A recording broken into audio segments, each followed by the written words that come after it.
In today's video, I'll show you how to fix line thickness issues in Autocad so your drawings display correctly and clearly.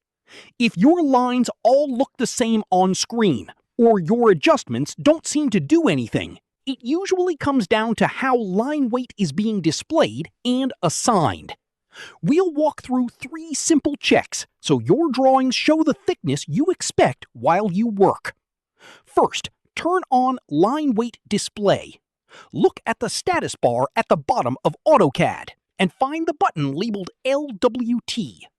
Click it to toggle Line Weight Display on. When it's off, every line looks identical, no matter what thickness you've assigned, which can be confusing. Turning it on doesn't change your geometry.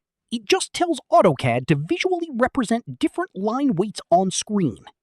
After you switch it on, zoom in a bit, and you should start to see thicker and thinner lines based on their assigned settings.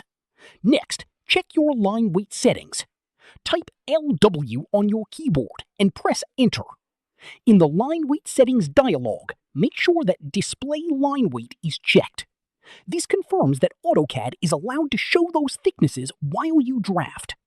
While you're here, you can review the available line weight values and, if needed, adjust the default line weight that new objects use. Picking a clear default, like a modest medium value, helps keep your drawing readable before you fine-tune specific layers or objects. Remember, these values are typically in millimeters, and what you see on screen is a visual preview meant to help you differentiate elements as you work. Finally, assign line weight to a layer or direct